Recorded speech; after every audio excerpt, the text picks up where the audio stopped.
Hello guys, good afternoon. So, for today's video ay magganito. Magpunta tayo sa likod ng bahay. Tingnan natin yung nakawa natin garden. Kung may transplant pa naman tayo ng mga seeds. Anyway, kagigising mo nga pa lang pala. Tulog ako. Tapos ngayon, magalasing ko na. Kagigising ko pa. Yan ako katagal makatulog pagka nakatulog ako after lunch. So, papakita ko sa inyo ang likod bahay namin guys.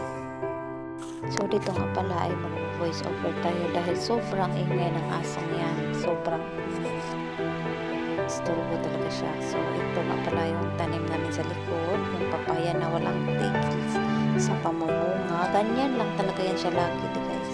Ang dami niya sanga, ang daming bunga. Yan.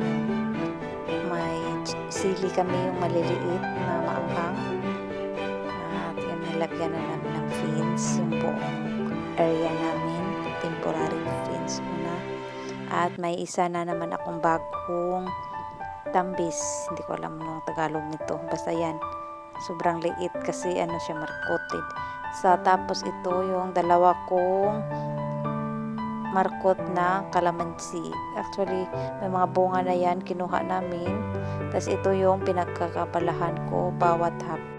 Nagtatanim ako ng mga tanim na kahit ano, tinatanim ko basta mayroon. Ito nga pala ay Baguio beans. Dito sa kabila is tomato. Yan pa lang kasi yung tinanim ko na seeds ng okra ay na tinutuka ng manok. So, lahat sila namamatay. So, yan, medyo marumi pa kasi tumubo na sila kakatapos lang ng grass cutter pero tumubo na. Pero nililinis ako yung banda na tinataniman ko at ito yung mga seeds ko. Marami pa akong pots na paglalagyan. Marami na siyang tumubo na mga tomato at may tira pa mga beans. Yan pa lang ang nalagay ko.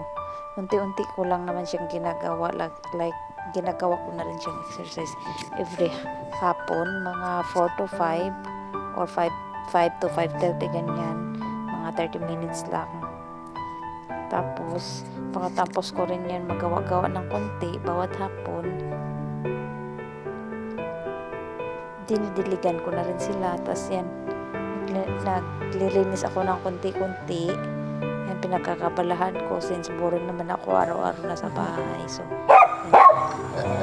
pinagagawa ko bawat hapon. Kaya natutuwa man din ako yung mga alaga ko sumasama sa akin sa likod. Sila lang yung lagi kong kasama araw-araw. Sobrang boring. So, yung ginawa ko na lang siya.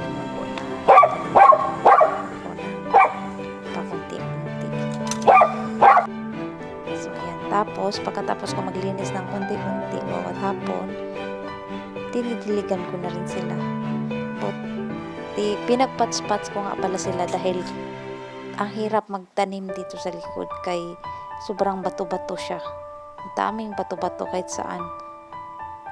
Kaya pinagpats-pats, pinagagastusan ko talaga ng mga malalaking pots yan. Pagkatapos ko maglinis bawat hapon, dinidiligan ko na din. Yan yung pinagkakaabalahan ko bawat hapon. Thank you for watching!